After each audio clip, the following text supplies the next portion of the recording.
Hello buddies, നമ്മളിന്ന് ഉണ്ടാക്കാൻ പോകുന്നത് സിമ്പിൾ ബട്ടർ ചിക്കൻ കറിയാണ്. വെട്ടിക്കഴുകിയ ചിക്കൻ്റെ കൂടെ നമ്മൾ 2 ടേബിൾ സ്പൂൺ കാശ്മീരി പൗഡറും 2 ടേബിൾ സ്പൂൺ ഗാർലിക് പേസ്റ്റും ഇട്ട് നല്ല ഇളക്കി സെറ്റാക്കി കുഴച്ച് മറിച്ച് അടിക്കണം. ഇതിലേക്ക് 1 ടേബിൾ സ്പൂൺ മല്ലിപ്പൊടി ഇട്ട് വീണ്ടും ഒന്ന് ഇളക്കി സെറ്റാക്കണം. എരിവ് വേണ്ടവർക്ക് മാത്രം, ഇത് ഓപ്ഷനിലാണ്. ഒരു 1/2 ടേബിൾ സ്പൂൺ കുരുമുളക് പൊടി ചേർക്കാം. ഇതിട്ട് നമ്മൾ സെറ്റായി ഒന്നുകൂടെ ഇളക്കി തിരിച്ച് മറിച്ച് വിട്ട് ഇളക്കി അങ്ങോട്ട് ഫ്രിഡ്ജിലോട്ട് അരമണിക്കൂർ നമ്മൾ വെക്കണം. ഒന്ന് പിടിക്കാൻ വേണ്ടിയാണ് ഫ്രിഡ്ജ് വെക്കുന്നത്. ഇതിന് ശേഷം നമ്മൾ വേറൊരു കടായി എടുത്തിട്ട് 2 ടേബിൾ സ്പൂൺ ബട്ടർ ഇട്ട് നല്ലപോലെ അങ്ങ് മെൽറ്റാക്കി, സമയമെടുക്കും ഫ്രിഡ്ജിൽ നിന്ന് എടുത്ത് ബട്ടറല്ലേ, അപ്പം മെൽറ്റാക്കിയ ബട്ടറിൻ്റെ കൂടെ നമ്മൾ 2 പച്ചമുളക് ഇട്ടതും 3 സവോള ചെറുതായിട്ട് അരിഞ്ഞതും, വേണമെങ്കിൽ നമുക്ക് ഇതിനകത്തോട്ട് വേണമെങ്കിൽ ഇച്ചിരി മുളക് പൊടി ആഡ് ചെയ്യാം. വിളക്കിയ ശേഷം വേണമെങ്കിൽ കുറച്ച് മുളക് പൊടി ആഡ് ചെയ്ത് സെറ്റാക്കുകയാണെങ്കിൽ അപ്പോൾ നമ്മുടെ പെട്ടെന്ന് ഒന്ന് ബ്രൗൺ കളറാവാൻ വേണ്ടി നമുക്ക് നല്ല ഇച്ചിരി ഉപ്പ് ഇട്ട് സെറ്റാക്കി ഇളക്കണം. ഇത് ഇളക്കിയിട്ട് നല്ല വൃത്തിക്ക് തിരിച്ചും മറിച്ചും ഇട്ട് ഇളക്കി അങ്ങോട്ട് അരമണിക്കൂർ ഇളക്കുക. ഇത് ഇളക്കുന്ന കൂടെ നമ്മൾ പ്രത്യേകം ശ്രദ്ധിക്കണം, ഒത്തിരി കരിഞ്ഞു പോകാൻ ചാൻസ് ഉണ്ട്. അപ്പം നമ്മൾ സൂക്ഷിച്ച് ഇളക്കിക്കൊണ്ടിരിക്കണം. ഈ ഇളക്കി ഏകദേശം ബ്രൗൺ കളറായതിൻ്റെ കൂടെ നമ്മൾ 2-3 തക്കാളി അരിഞ്ഞ് ഒന്ന് സെറ്റാക്കി എടുക്കണം. സെറ്റാക്കി വീണ്ടും നമ്മൾ പഴയ പോലെ വീണ്ടും അങ്ങോട്ടും ഇങ്ങോട്ടും ഇളക്കി തിരിച്ചും മറിച്ചും ഇട്ട് ഇളക്കണം. ഇളക്കലിലാണ് മെയിൻ കറി. ഇത് നമ്മൾ സെറ്റാക്കിയ ശേഷം നമ്മൾ ഫ്രിഡ്ജിൽ നിന്ന് എടുത്ത് ചിക്കൻ നേരെ എടുത്ത് വേറൊരു പാനിലോട്ട് നമ്മളിത് വറക്കാൻ പോവുകയാണത്. അപ്പം നമ്മൾ ചിക്കൻ ഓൾറെഡി സെറ്റായി കൂട്ടൊക്കെ പിടിച്ച്, അപ്പോൾ നമ്മുടെ പാൻ ചൂടായ ശേഷം വീണ്ടും ഒരു 3 സ്പൂൺ ബട്ടർ നമുക്ക് ആവശ്യം 3-4 സ്പൂൺ ബട്ടർ ഇട്ട് വീണ്ടും മെൽറ്റാക്കണം. ഒരു ടേബിൾ സ്പൂൺ വേണമെങ്കിൽ നമുക്ക് എണ്ണ ഒഴിക്കാനിവിടെ. അപ്പോൾ വീണ്ടും നമുക്ക് ഇതൊന്ന് ചൂടായി മെൽറ്റായി കഴിയുമ്പോഴത്തേനും നമുക്ക് ചിക്കൻ ഓരോന്ന് പറക്കി ഇടാം. ഇതൊന്ന് കുറച്ച് മെൽറ്റാവണം, ഇച്ചിരി സമയമെടുക്കും, പറയാം ഫ്രിഡ്ജിൽ നിന്ന് എടുത്തതായതുകൊണ്ട്. അപ്പം ഇച്ചിരി എണ്ണ എടുത്ത് നമ്മൾ ഓരോ ചിക്കൻ വറുത്ത് സെറ്റാക്കാൻ പോവാണ്. അപ്പം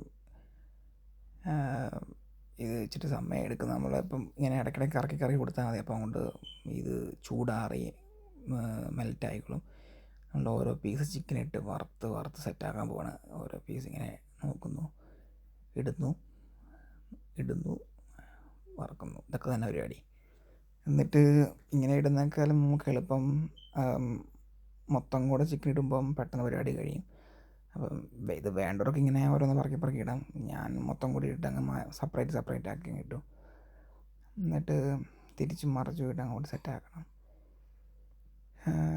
അപ്പോൾ നമ്മുടെ മറ്റേ കറി ഏകദേശം ഒന്ന് ചൂടാറി കഴിഞ്ഞ് ഏകദേശം സെറ്റായി. ഇത് നമ്മൾ ചൂടാറിയ ഈ ഗ്രേവി നമ്മളൊന്നുകൂടെ വീണ്ടും ഇളക്കി തിരിച്ചും മറിച്ചും അങ്ങോട്ടും ഇളക്കി സെറ്റാക്കിയിട്ട് നമ്മളൊരു ഇത് അടിക്കാൻ പോവാം, മിക്സിയിലിട്ട് അടിക്കാൻ പോവാണത്. ഇപ്പം ഒരു ഗ്രൈൻഡർ എടുത്തിട്ട് മിക്സിയിലിട്ട് ഇതിനോട് അതിന് മുന്നേ നമ്മളൊരു 3-4 അണ്ടിപ്പരിപ്പ് എടുത്ത് ഇടണം. 3-4-5 ഇട്ട് അങ്ങനെ ആവശ്യത്തിന് ഇഷ്ടം പോയിട്ടോ. അല്ലെങ്കിൽ നമ്മുടെ ചിക്കൻ വറുത്ത് കരിഞ്ഞ് കറി നോക്കണം, അതും നോക്കണം, ഇതും നോക്കണം, രണ്ടും നോക്കണം. അപ്പം നമ്മളിത് ഒന്ന് ചെറിയ ചൂടിലിട്ട് വീണ്ടും ഒന്ന് വരട്ടിയിട്ട് ഒരു മിക്സിയിലിട്ട് വീണ്ടും മിക്സിയിലിട്ട് അടിക്കാൻ പോവാണ്. മിക്സിയിലിട്ട് അടിച്ച് നമ്മൾ ഇത് സെറ്റാക്കി എടുക്കണം. ഇതിപ്പോൾ തന്നെ ഒരു മണവും നല്ലൊരു ഇതൊക്കെ ഉണ്ട്, ഒരു കാണാനൊരു രസമൊക്കെ ഉണ്ട്. അപ്പോൾ നമ്മളത് മിക്സിയിലിട്ട് അടിച്ച് ഒരു സെറ്റാക്കി എടുക്കും. അപ്പോൾ നമ്മൾ ആ സമയത്ത് നമ്മൾ ആ സെയിം പാത്രത്തിൽ തന്നെ ചൂടാക്കി എടുത്തിട്ട് നമ്മൾ ആ മിക്സിയിൽ ഒഴിച്ച് എണ്ണ ഒഴിച്ച് ഈ അടിച്ച സാധനം അങ്ങോട്ട് ഒഴിക്കുകയാണ്. അപ്പം ഇതെന്നിട്ട് നല്ലപോലെ ഇളക്കി അങ്ങോട്ട് സെറ്റാക്കണം.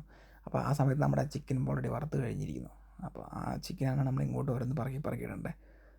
അപ്പം ഇതങ്ങോട്ട് നമ്മൾ പതുക്കെ അങ്ങോട്ട് വാരി ഈ ഇളക്കി ഈ മിക്സിയിലടിച്ച് ഗ്രേവിയിലോട്ട് പറക്കി ഓരോ കഷ്ണം ഇടണം. ഇതിപ്പോൾ ഏകദേശം ചിക്കൻ വറുത്തിട്ടുണ്ട്. ഇത് മുങ്ങിക്കിടക്കുന്ന വരെ നമ്മൾ ഇത് ചിക്കൻ സെറ്റാക്കണം. ഓരോ പീസും സെപ്പറേറ്റ് ആക്കിയിട്ട് അങ്ങോട്ട് തിരിച്ചും മറിച്ചും ഇളക്കി അങ്ങോട്ട് മാറ്റണം. ഒന്ന് ഒന്നിച്ചിട്ട് ഇച്ചിരി കട്ടിയായിട്ടുണ്ട്. ഇതിലോട്ട് നമ്മളൊരു ഒരു മിൻ്റ് ഇല പോലത്തെ ഇലയാണിത്, നല്ല ഇലയാണിത്. അതുപോലെ കുറച്ച് ഡബിൾ ക്രീം ഇട്ട് സെറ്റാണ് നമ്മുടെ ബട്ടർ. കറിക്ക് കൊഴുപ്പ് കിട്ടാൻ വേണ്ടി ആവശ്യമായ കുറച്ച് ക്രീം ചേർക്കേണ്ടതാണ്. അതൊന്ന് ചൂടാക്കി സംഭവം അടിപൊളി സെറ്റാക്കി സംഭവം എടുത്ത് കേട്ടോ. അങ്ങോട്ടും ഇങ്ങോട്ടും ഇളക്കി നമ്മൾ തിരിച്ച് സെറ്റാക്കി എടുത്ത് നമ്മുടെ ബട്ടർ ചിക്കൻ റെഡി ആയിട്ടുണ്ട്. സെറ്റായി. ബട്ടർ ചിക്കൻ ഓൾറെഡി സെറ്റായി. ഇത്രേ ഒരു ഉള്ളൂ.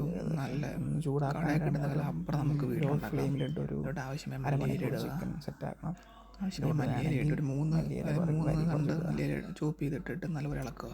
ബട്ടർ ചിക്കൻ റെഡിയായി കഴിഞ്ഞു. ചൂടായി കഴിയുക, എടുത്ത് കഴിക്കുക. അത്രേ ഉള്ളൂ.